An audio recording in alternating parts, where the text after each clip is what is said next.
कि जो बेकसूर मजहबी नेताओं को, मजहबी लीडर्स,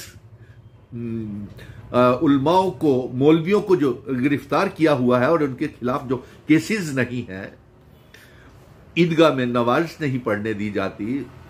मीरवेज उमर फारूक भी आपने रिहा किया था, अभी भी लेफ्टिनेंट गवर्नर मनोज सिन्हा साहब कहते हैं कि वो रिहा है, गिरफ्तार नहीं है। लेकिन अब ये सारे दूध का दूध पानी का पानी होना चाहिए, क्योंकि अमित शाह जी आप ही ने ये कहा था कि आप जम्मू और कश्मीर के नौजवानों की तरफ दोस्ती का हाथ बढ़ाएंगे। पार्लियामेंट के चुनाव तो आप करवा रहे हैं, असेंबली के चुनाव नहीं करवा रहे हैं। हमने असेंबली का चुनावों के लिए सुप्रीम कोर्ट से जंग जीत करके लाए हैं और रियासत के दर्जे की जंग भी जीत करके लाए हैं। तो आप ये बताएं कि कब जम्मू कश्मीर का रियासत का दर्जा वापस करने जा रहे हैं, नंबर एक।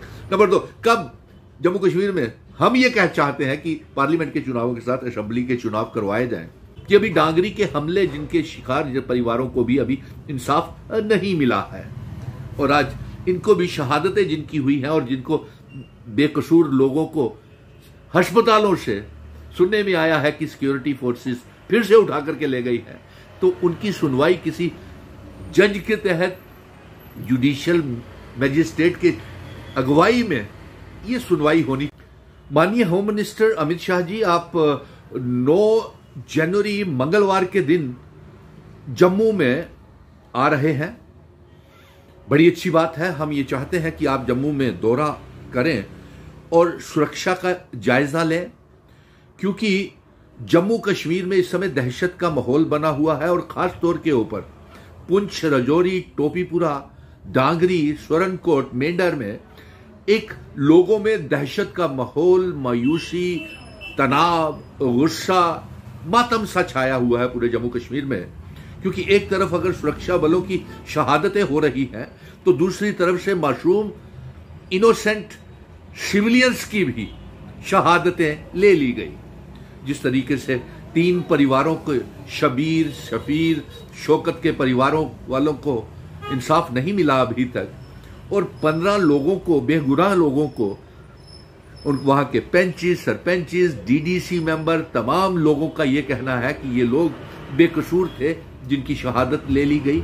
उनके परिवार के सदस्य, उनके भाई बीएसएफ सुरक्षा बलों में नौकरी करते थे और बेरहमी से इतना उन्हें मारा और पीटा गया। 15 लोगों को उठा लिया गया, उनमें से बहुत से अभी जख्मी हैं, अस्पतालों में इलाज करवा रहे हैं।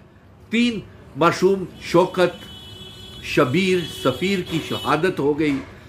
उनके जख्मों के ऊपर मिर्ची और नमक लगाया गया और बेरहमी से उनको पीट करके ठंडे पानी में डाल करके नंगे घुमाया गया इतनी सर्दी में। तो उनको इंसाफ मिलना चाहिए। और अफसोस की बात तो यह है कि यह भी आज सुनने में आया है कि जो जख्मी हाल में थे, जिनका इलाज चल रहा था अस्पतालों में, उन्हें फिर से उठा लिया गया है इंटेरोगेशन के लिए। बेहद अफसोस की बात है कि अब इंटेरोगेशन हो रही है तो पूछताछ के साथ साथ ये भी तो यकीनी बनाए कि उनके ऊपर कोई बेरहमी से उनको पीटा ना जाए, मारा ना जाए और उनके साथ इंसाफ हो। दूध का दूध और पानी का पानी हम कहां रोक रहे हैं। सो इसलिए आप आ रहे हैं जम्मू के दौरे के ऊपर 9 जनवरी को, तो हमारा ये आपको पैगाम है कि अभी डांगरी के हमले जिनके शिकार परिवारों को भी अभी इंसाफ नहीं मिला है, और आज इनको भी शहादतें जिनकी हुई हैं और जिनको बेकसूर लोगों को अस्पतालों से सुनने में आया है कि सिक्योरिटी फोर्सेस फिर से उठा करके ले गई है, तो उनकी सुनवाई किसी जज के तहत, जुडिशियल मैजिस्ट्रेट के अगुवाई में ये सुनवाई होनी चाहिए। और हम आपसे ये मांग करते हैं कि आप अमित शाह जी जम्मू कश्मीर के दौरे के ऊपर आए हैं, और सुनने में ये भी आ रहा है कि भारतीय जनता पार्टी के राष्ट्रीय अध्यक्ष जेपी नड्डा साहब भी जम्मू कश्मीर के दौरे के ऊपर हैं। और अमित शाह जी, आप और जेपी नड्डा साहब लोकसभा के, पार्लियामेंट के चुनावों की रैलियों को आप गियर अप करने के लिए आ रहे हैं, तेजी लाने के लिए। लेकिन दूसरी तरफ पार्लियामेंट के चुनाव तो आप करवा रहे हैं, असेंबली के चुनाव नहीं करवा रहे हैं। हमने असेंबली का चुनावों के लिए सुप्रीम कोर्ट से जंग जीत करके लाए हैं और रियासत के दर्जे की जंग भी जीत करके लाए हैं। तो आप ये बताएं कि कब जम्मू कश्मीर का रियासत का दर्जा वापस करने जा रहे हैं, नंबर एक। नंबर दो, कब जम्मू कश्मीर में हम ये कह चाहते हैं कि पार्लियामेंट के चुनावों के साथ असेंबली के चुनाव करवाए जाएं, और साथ में हम ये भी चाहते हैं कि जो बेकसूर मजहबी नेताओं को, मजहबी लीडर्स, उलमाओं को, मौलवियों को जो गिरफ्तार किया हुआ है और उनके खिलाफ जो केसेस नहीं है, ईदगाह में नमाज नहीं पढ़ने दी जाती, मीरवेज उमर फारूक भी आपने रिहा किया था, अभी भी लेफ्टिनेंट गवर्नर मनोज सिन्हा साहब कहते हैं कि वो रिहा है, गिरफ्तार नहीं है।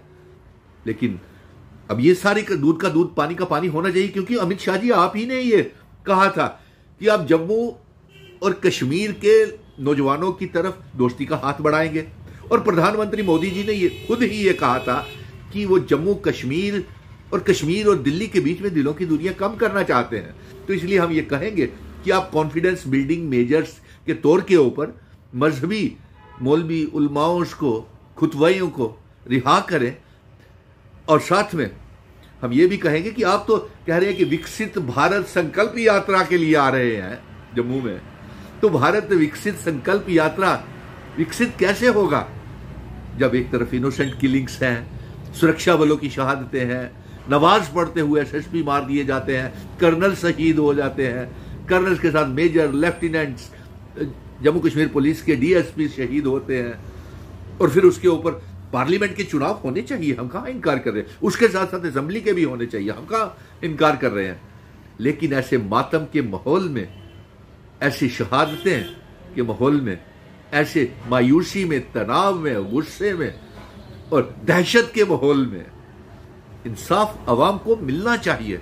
हम तो जम्मू कश्मीर, लद्दाख, पीओके, गिलगित बल्टिस्तान को जम्मू कश्मीर रियासत का हिस्सा बनाना चाहते हैं। आप बताइए कि भारतीय जनता पार्टी का क्या मौक़िफ़ है। हम तो रियासत वो वाली चाहते हैं, उस शक्ल में चाहते हैं जिस शक्ल में हमारे बुजुर्ग हमारी विरासत का इल्हाक भारत के साथ करके गए थे, वो शर्तों वाली रियासत चाहते हैं। बताइए, भारतीय जनता पार्टी का इंस्ट्रूमेंट ऑफ असेशन, यानी कि असेशन डे तो हम मनाते हैं, असेशन की शर्तें कहां हैं?